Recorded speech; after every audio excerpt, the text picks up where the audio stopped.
ng ganitong gawain. At nagagamit ko yung ibinigay sa akin ni God na knowledge, skills, yan, and special attributes.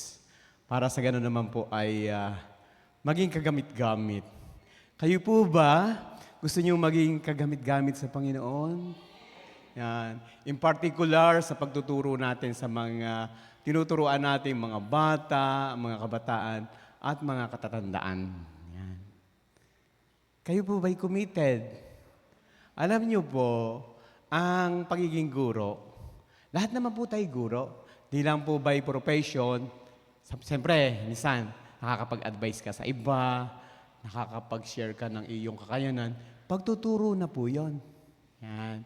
At yun po ay kaloob sa atin ng Panginoon Diyos. At lalo tigit po ibinigay sa akin ni God ang ganitong profession.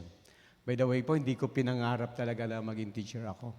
Sapagkat imagine naman po, kami po ay 11 magkakapatid. I'm the eldest. Si tatay ay magsasaka. How many months to harvest? 5 to 6 months, di po ba? Tapos si nanay labandera. Ay ako ang panganay. Kaya ang ginawa ko, naghanap ako ng magpapaaral sa akin. So yun. I'm, should I say, hardworking. I finished college on my own. At ibinigay nga po sa akin agad. Ang gusto ko talaga engineering. Pero dahil lang po sa, mura yung education, pero yun ang inisip ko. Pero alam ko kalooban na din ni God yun. Sapagkat first sem, ay nagkaroon agad ako ng interest. Yan. At ako nga po ay sa ngayon ay Public Schools District Supervisor. 1 year, 1.5 year more, I will retire. 60 na po ako. Yan. At ako po ay almost 10 years lang ako nag-classroom teacher. Then, naging head teacher na, principal 1, principal 2, principal 3. Then, naging district supervisor. Kaloob po ni God. Yan. Na ang isang anak ng labandera. Yan. Okay. At ako nga ngayon nga po ay district supervisor. Naging district supervisor po ako ng Island District, ang Pingloy. Yan. Tapos San Nicolas, bayan ng San Nicolas, yung malapit sa Bulkan Taal. The gateway going to Bulkan Taal, San Nicolas. Then Santa Teresita. Then narito na po ako sa Mabini. Yan. At dati po akong part-time professor ng Batangas State University sa graduate school. Ay tumigil na ako, na-stress lang ako. Pinatigil na ako ng aking anak na nurse. Ako dahil matanda na. Then, dito naman, umatenda ako kasi ako po ang district supervisor ng Mabini. Siyempre, lagi pong naroon kami pag-graduation. Na-invite naman ako ng kolehiyo. Sir, baka naman pwedeng kayo mag-part-time sa amin. Kasi sa amin pong pagtubos ng license, pagre-renew ng license sa aming college, kailangan namin yung with higher education, yung doctoral program. Ako naman po pinapahiya, di tinanggap ko po. Kaya ako yung nagpa-part-time professor po sa kolehiyo, diyan sa Mabini College of Batangas. Ngayon po may eskwela ako. Binigyan ko lang ng task. Ay, sabi ko, hindi na kayo elementary, college na kayo. Yan, yan. Magpipicture, may binigyan ko ng activity. Dapat may picture, may evidence pagbalik ko. At may attendance, yan. Masunurin naman po. Kaya yun po, narito po ako para po nga sa isang napakagandang bahagi sa ganitong gawain. As I told you, na ang isa pong guro, naroon dapat yung tayo ay committed, dedicated, pasensyoso, mapagmahal, mapagkalinga. Mga bata yan eh. At di natin pwedeng hanapin ang galing natin sa kanila. At they have different attitude and interests. May individual difference. Yung po'y kinoconsider natin. Ano po? So bago tayo pa magsimula, tayo muna po manalangin. O aming amang makapangyarihan, tunay na napakabuti mo sa amin. Imagine God, sa dami-dami ng magkakapatid namin sa iglesia, kami ang pinili mo na magkaroon ng bahagi sa misyon ng pagtuturo, isang malaking bahagi ng evangelism, kung saan mula sa mga bata, sa mga kabataan, sa mga katatandaan, kami ay makapagturo. At aming Diyos, higit sa aming kakayanan, dapat, Ama, kami ay nakakaganap ng mga bagay na naayon sa iyong kalooban, maging sa mga procedure, maging sa mga ibang pamamaraan, sa mga methodologies, kung paano kami a-approach sa aming mga estudyanteng tuturuan at tinuturuan. Aming Ama makapangyarihan, wala kami magagawa kung wala ka. Kaya alam namin, kayo po ang aming banal na panauhin sa umagang ito. Samahan niyo po kami, maging ako, nagagamitin mo bilang tagapagturo. Itago niyo po ako sa iyong banal na likuran. Kayo po ang magpakahayag. Kahit ako ay maraming karanasan sa edukasyon, may mga kahinaan pa rin ako.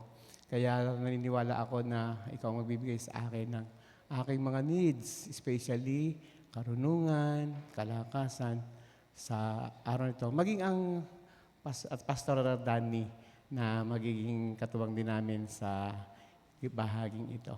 At kayo rin po magbigay ng karunungan sa mga participants.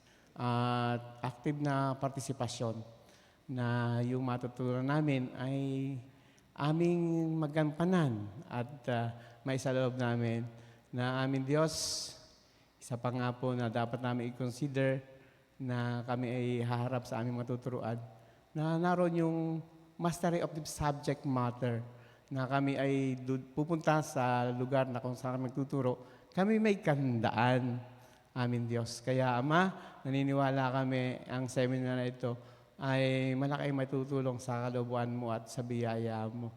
Kaya amin Diyos, kiniklaim na po namin ang katagumpayan. At alam namin na kayo nakakita ng lahat naming individual na pangangailangan sapagkat kayo po ang may likha sa amin. Kaya kami po'y masaya, kami po ay nagpupuri sa iyo sapagkat katulad nga po ng aking nabanggit, isang napakagandang pribilehiyo na magkaroon kami ng bahagi sa gawain mo, higit ang pagtuturo. Purihin ka amin, Diyos, lahat ng papuri. At ganoon din po ang hinihiling namin ng pagkilos ng banal mong Espiritu sa aming kalagitnaan at lahat naming pagpupuri sa iyo po namin ibinabalik sa tanging pangalan ng Panginoong Hesus. Amen. Muli po, malakas na balakbak. Ayan. Malakas na balakbak pa rin po. Yan. Okay? Pakisabi po sa inyong katabi, mapalad ka, mag-aaral tayo. Yan. Okay. So, yun po. Ayun na ba, anak? Yan. Sige po, tayo po'y mag-uumpisa na ngayon. Anak, doon sa lesson, yan na ba? Ikwan mo nga. Yan na konti. Isunod mo, yung sunod na slide. Yan, tama. Sige, balik mo. Okay. Pakibalik, anak, doon sa first slide. Yan, salamat. So, ngayon po ay, ang aking pong paksain ay teaching methodologies. Yan. Ano po inyong pagkakaiba? Ito po yung lecture, ay malaki po ang pagkakaiba ng teaching sa preaching. Ano po? Pag preaching, ang pastor lang o yung mensahero lang ang salita ng salita. Pag teaching, may interaction. You need to get the participation of your learners. Ako po teacher, kayo po learners. Tama po ba? Yan. Malaki po ang pagkakaiba ng teaching and preaching. O, sino po makapag-define ng preaching? Ano po? Nag-exhort ng salita ng Diyos. Yan.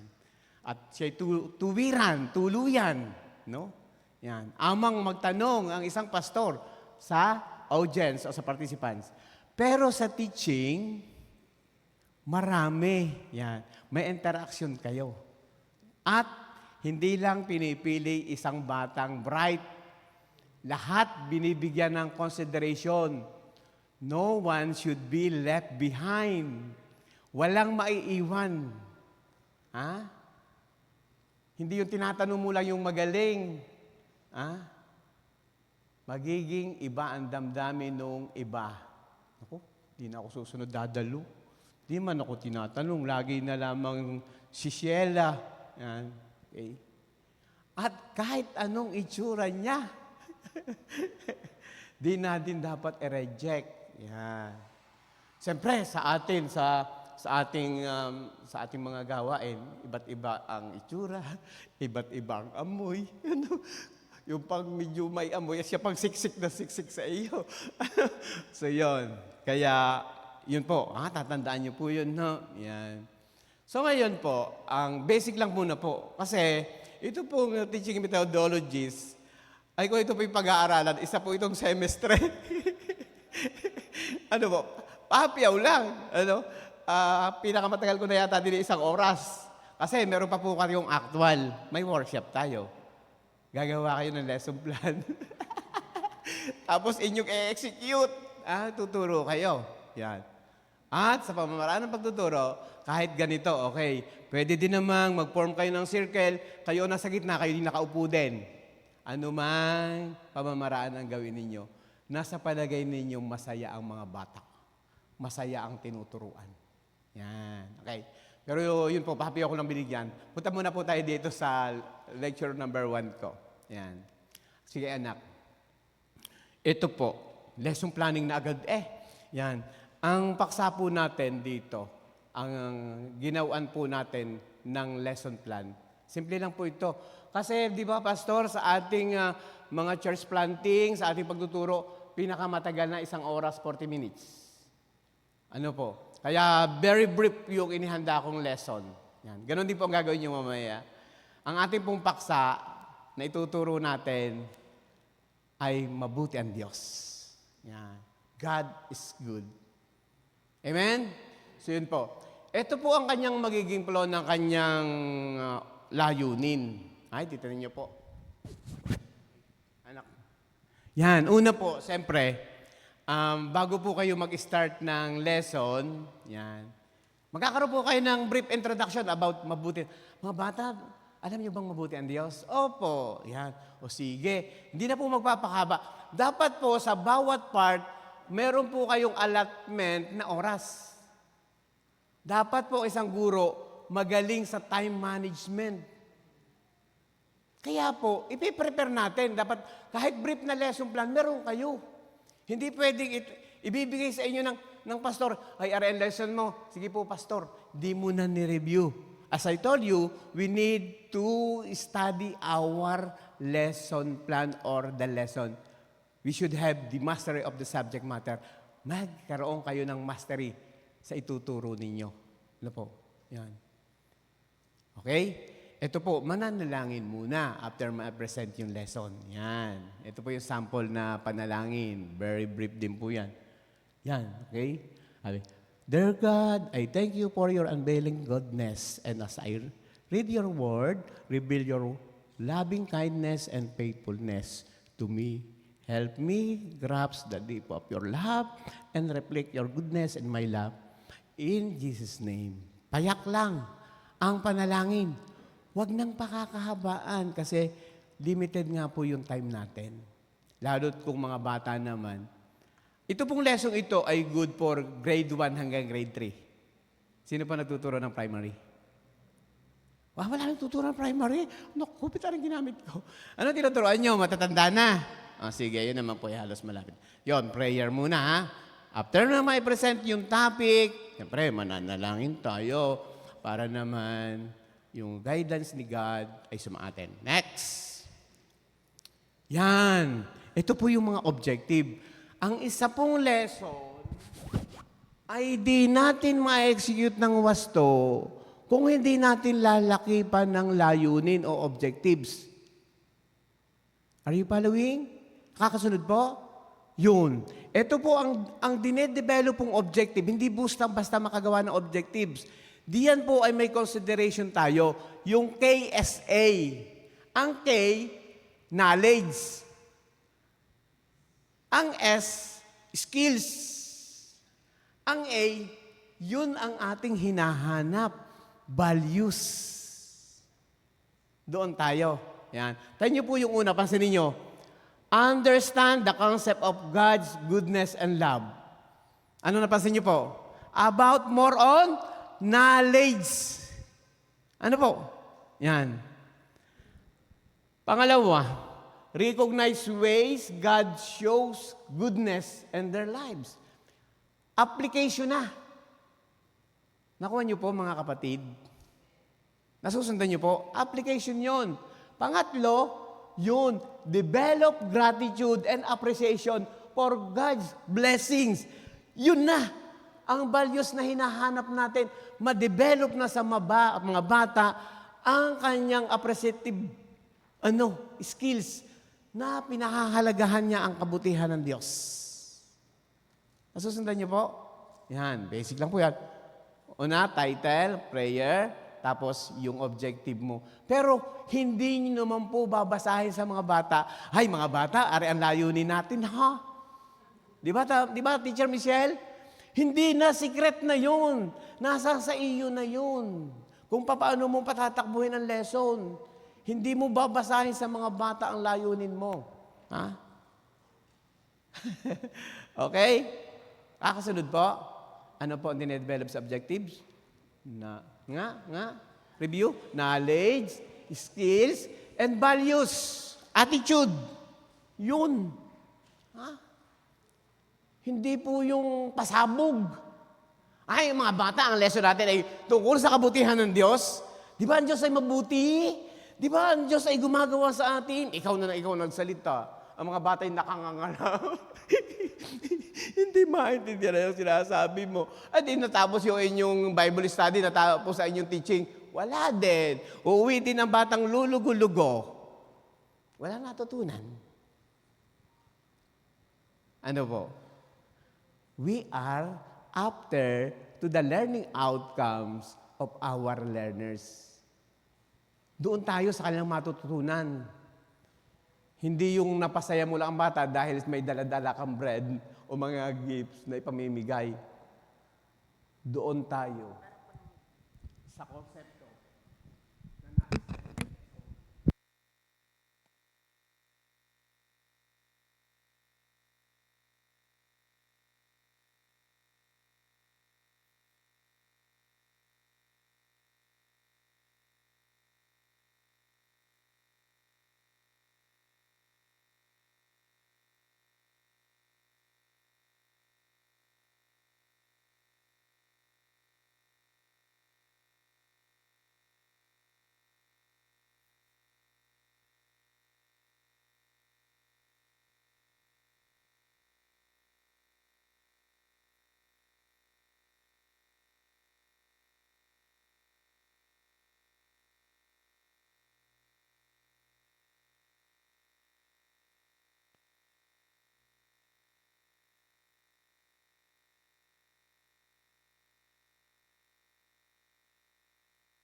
Okay? Yun po, ito pong pang-motivate na questions. Depende na rin po, ang pag-motivate po, pag ganyak, pwede pong through picture, pwede pong tanong, pwedeng yung karanasan nila, pwede namang karanasan mo, pero maiksi lang. Baka yung history ng buhay mo, ikwento mo na. Doon ka na lang, ikaw na lang ang sumikat, walang natutulan yung mga bata. As I told you, time management, consider. At yung mismong konsepto ng lesson. Yan. Ay, pang-motivate yan. Bahala. O, sunod. Motivate na. Tapos, isa pa. Yan. Ngayon, di ba, meron kang picture, illustration. O mga bata, anong inyong masasabi sa larawang ito? Yan. Ay, dahil may cross po, baka po inaabot yung may sakit ng Diyos. Yan. Depende din sa mga konsepto. Pero limited, ikakat ninyo, considering our time allotment, kung marami eskwela, huwag nyo naman pong lahat tatanungin. Ano po, distributed na lang. Baka maubos na ang questions sa part na yon. Sunod anak. Yan. Yan. Tapos ganun ang tanong pa ninyo. Opening question naman, yung procedure. What have you observed in the picture? Doon nga po, base sa picture na iyon. pagtatalakayan nga po nila yan. Kung ano mang picture ay yung ginamit. Ako po may mga dalang picture. Alam niyo po, sabi ko sa mga estudyante ko kagabi, oy, ako ipag-download ninyo ng mga, kaya po aking ini-scrutinize, baka po may santo. So yun, ipag-download nyo nga ako at mga gamit ko sa akin. Ayan. Siyempre, gusto nilang may additional points. Pag-download. No? Pero college na, minsan ay mayroon pa rin yung problema.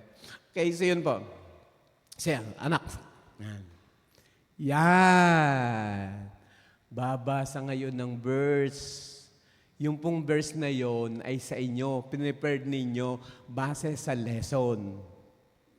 Hindi nyo po yung ipagagamit na verse, yung inyong memory verse na in-assignment nyo noon. Pwede rin, kung advance yan, yung mga bata ay memorize nyo ito, ay may kahanda ng mga bata na pagdating ng lesson, magagamit. Yan. Okay.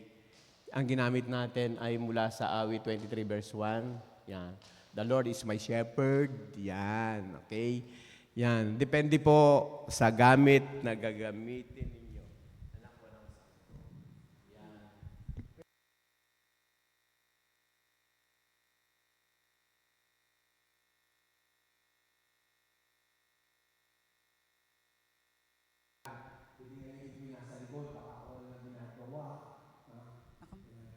Makakaituro ng turo ng verse.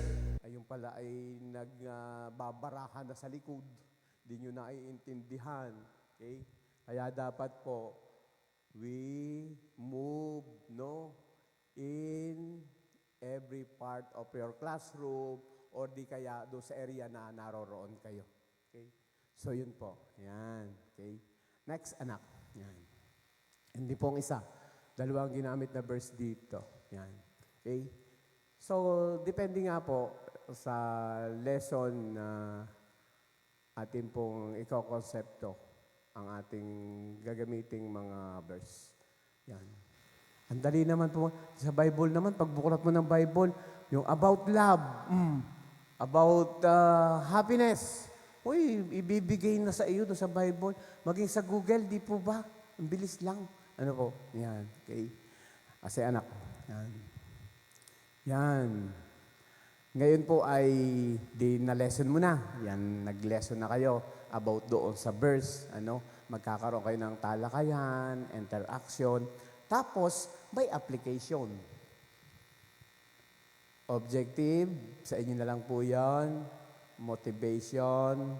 Then, ipe-present yung verse. Pagkatapos procedure nyo na po, na pinakita nga yung larawan. Tapos, depende sa inyong discussion, magpaparoon na po kayo ng activity. Ito po, yan. Ang activity ay yung God's hands art. Mga materials. Kaya, yon sa akin nga pong suggestion ko lang na kung makakabuo ang committee ng education sa isang iglesia ng yung katulad ng sa pastor. Meron na kami ginagamit sa church planting na manual na ginawa ng pastor na ginagamit po namin. Di ako naman po bilang guro, ay di ini-apply ko na lang po yung aking mga karanasan methodologies doon sa pastor na ginawa. Kasi yung pong sa pastor na ginawa, kung ating dedirektahin, more on preaching. Yan. Ang kailangan po talaga natin dito, yung teaching, yung may interaction. Na pag tinanong mo ang bata, so expecting na pre-response sila. Okay? So yun po.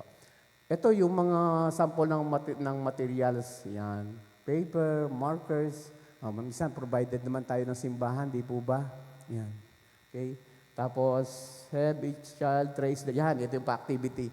Magpapagawa ng drawing ng kamay na ite-trace ng mga bata doon naman sa loob ng kamay, gagawa nila ng picture kung nagpapakita ng kabutihan ng Diyos. Applicable doon sa grade 3, kaya na. Pero yung grade 1, pag yung karaniwang ginagawa natin primary, grade 1 hanggang grade 3, ay di magpapaseparate naman po kayo ng activities doon sa lower grade. Yung po ang tinatawag na differentiated instruction. Mahirap po yun. Parang kung sa eskwela hanggang multigrade, dalawa ang iyong lesson plan o dalawa ang activities. So sa atin naman po, pwede yung grade 1 hanggang grade 3, the same topic, the same objective, the same motivation, sa procedure naman, siyempre tanong, parang the same na rin, kaya nga lang mas mababa ang tanong doon sa grade 1. Ano po? Nakukuha niyo po? Tapos yung activities na hindi pa kaya mag-trace ng grade 1 ng drawing, iba ang kanya. Oh, sino nga ang grade 3 sa inyo o grade 2? Ito yung activities ha, magte-trace kayo ng hand, tapos drawing sa gitna ng hand ng ginawa ng Diyos. Doon naman sa grade 1, siyempre iba. Anak, sige, gumuhit, mayroon silang coloring. Kung ano, na may relasyon din. Matrabaho, kaya ang suggestion ko po dito, talagang dapat talaga mag-provide din ang iglesia ng materials. Pero kung mayaman naman po kayo, pinagpala kayo ng Panginoon Diyos, kayo na. Yan. Di ba pag may puso kayo ng pagtuturo, talagang gagawa kayo. Hindi po kayo aasa sa simbahan. Walay, aray pinagkaloob sa aking ministry. Download ako ng ganyan. Alwan naman ngayon, gawa ng technology. Download lang ng download. Yan. Amen? Yan. Okay. Kakapasyal ka ng Bagyo. Yung pampambili ng materials na kamura naman. Di po ba? Amen! Palakpakan po natin ang Panginoon. Kayo po ba'y kasama ko pa? Yan. Hindi na po ako masyado nagtatanong, pero teaching po ito ha, dapat tanungan tayo. Hindi po ako nagpipreach. Ano po? Yun. Ito po yung pa-activity. Yan. Okay, parang tapos na. Simple lang. I-discuss ko lang po yung mga ibang bagay, anak. Yan. Ito naman po. Yan. Naliwanagan niyo po yung ating simpleng lesson plan? Napakasimple lang po noon. Ano nga pong parts? Matanong ko nga. Volunteer po. Anong parts po ng simpleng lesson plan natin? Title, lesson, ano pa? Anong sunod doon? Sister Becca.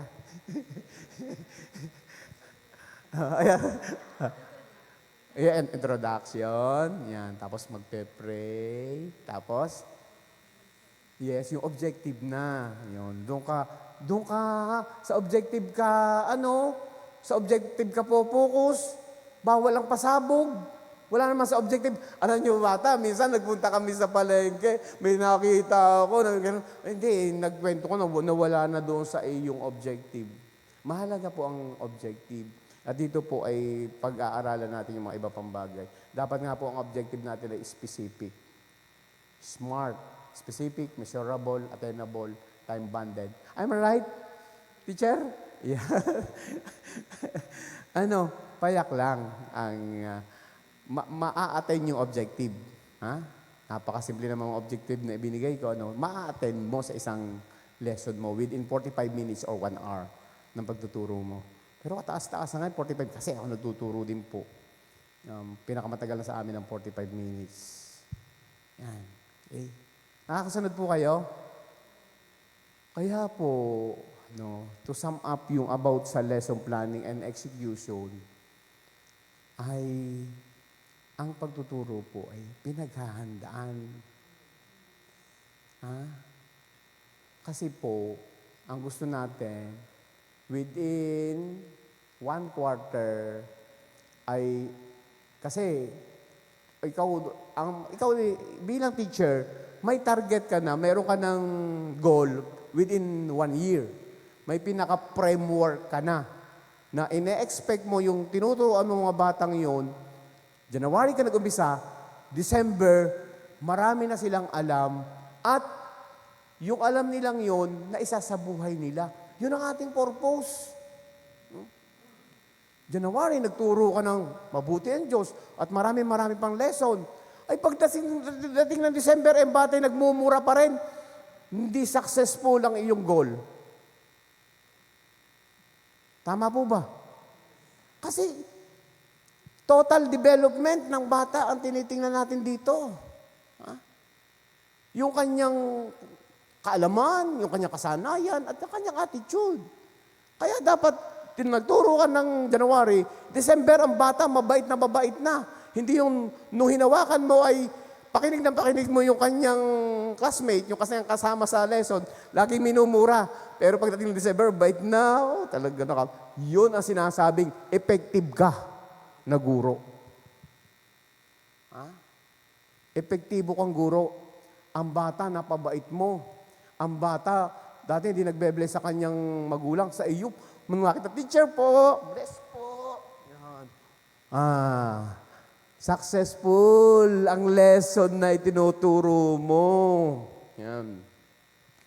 Bilang mga Christian, our main goal, makadevelop tayo ng ating mga tinuturuan na gumagaya sa ating ugali. Kasi, di ba Christian tayo? Ha? Sabi ko nga, pag nagtuturo ng Sunday school, madali naman maging Kristiyano tatanggapin mo ang Panginoon. Lord, tinatanggap kita bilang sarili tagapagligtas. Madaling maging Kristiyano, pero mahirap magpaka-Kristiyano. Kaya dapat bilang mga Kristiyano, yung buhay mo, reflection din ng mga tinuturuan mo. Ha? Nakuha niyo po? Yan, o sige. Ito pa po yung ibang component. Pero yun lang pong basic. Yan. Pastor, sasabihin niyo po, magkakaroon po kayo sa akin pag ako'y lalabis na, may activities pa po kami. Okay, sige. Basic lang po, madali lang po ito. Yan, lesson planning, involve several key components. Yan. Yan. Yang objective dapat po ay maliwanag, clearly defined. Ha? Yan. Student will learn and achieve. Yan.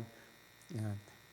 Then, specific nga po, measurable, achievable, relevant, and time-bound. Smart.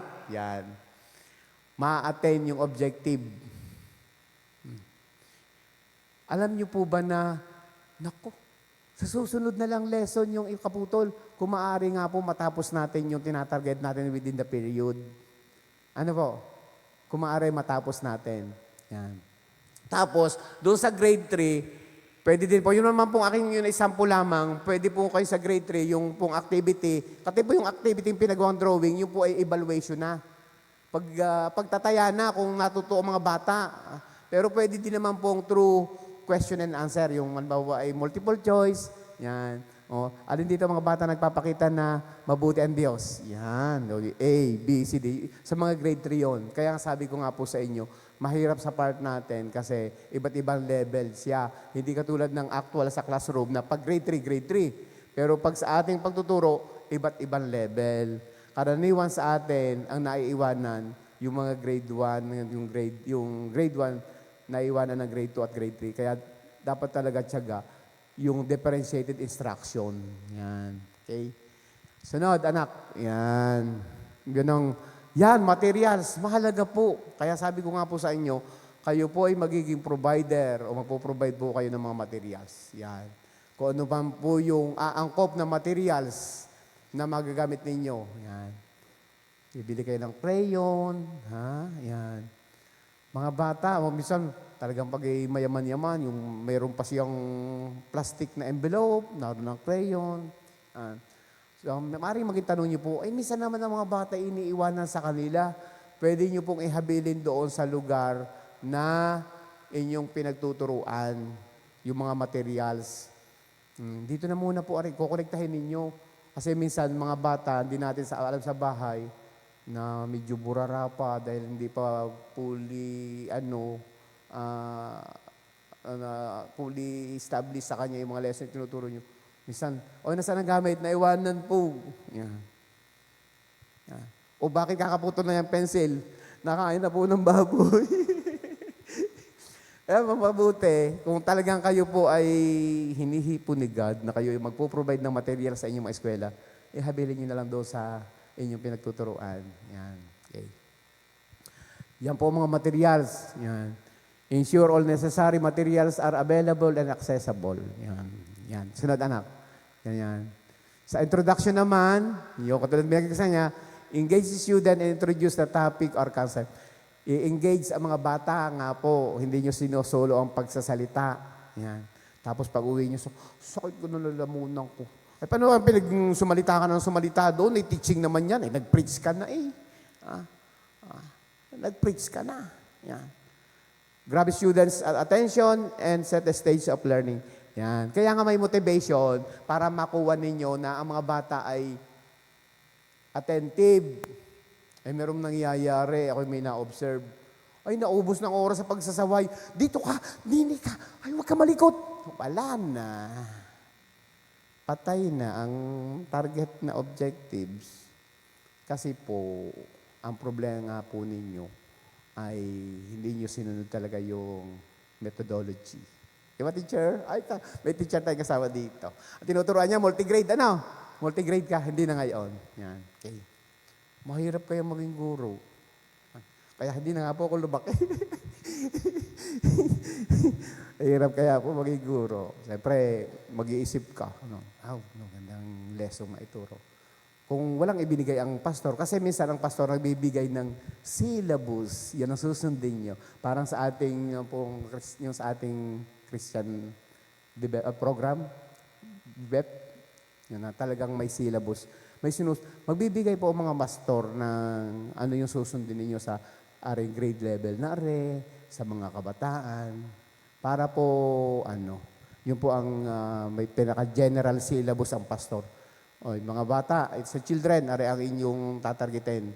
Sa youth, ito, yan. Di, kayo naman po ang magkokonsepto na. Base doon sa, kung hindi, walang kakayanan ng iglesia na ibigay ang detalyeng lesson plan or lesson na ituturo niyo, kayo na po ang magkokonsepto. Kaya nga po tayo magwo-workshop ng kaunti kung paggagawa ng lesson plan na yung sample ko kanina. Yun naman po i-present din habang kayo nagagawa. Sunod na anak, para madali na. Yan. Natututuga po kayo. Ito po yung good for one semester. Yan. Yan, instructional procedure. Yan. Step by step. Guide for delivering the lesson. Yan. Include teaching strategies, activities. Assessment. Yung pong assessment natin, yung pinadrawing ko kanina. Pwede naman po sabi ko nga sa inyo ay multiple choice o exam. Pwede din pong rubrics. May nakahanda kayong rubrics. Sayang, kulang sa oras. Mga bata kayo, ikaw yung naka 5 points, ikaw yung naka 4 points, ikaw yung naka 3 points kasi meron kang guide na rubrics. Na doon sa 5, nakuha ng bata ang iyong ine-expect na activities na gagawin nila.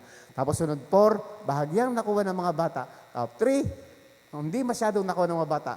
2, hindi nakuha ng mga bata. Iyon ang rubrics. Check. Tatanong ng bata, ano po ako?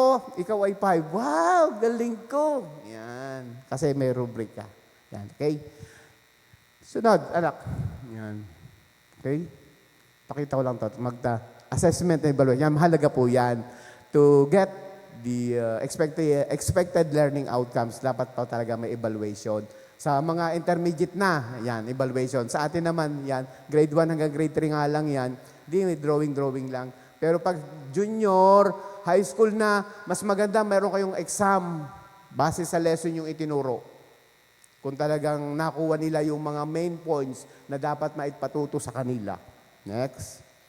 Yan. Yan, conclusion. Yun naman, yung mag-e-end kayo na lesson, siyempre mananalangin uli kayo. Kaya nga, dapat magaling tayo sa time management. Kasi considering yung mga parts ng lesson plan na i-execute mo. Anak, sunod. Yan. Reflection and follow-up. Yan. Magpapabigay na ng memory verse. Yan. Next, anak. Yan. Effective lesson planning helps teachers create engaging. Yan. Okay.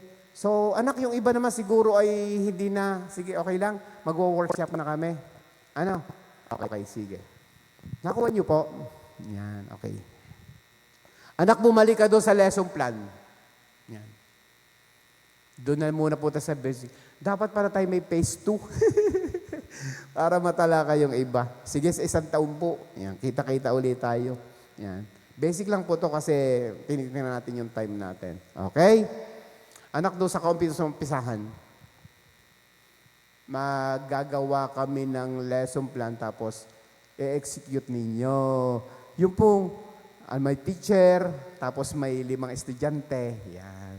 Pwede ko yung nakaupo doon. Yan. Depende doon sa lesson. Okay? Nagpa-bring ako ng Bible. Ano po, Pastor? Bigyan po ng Bible ang bawat group. How many are you? Yan. Group tayo. Yan. Bilang-bilang po tayo. Sige po. Hanggang 3 lang. Yan. Okay? Yan.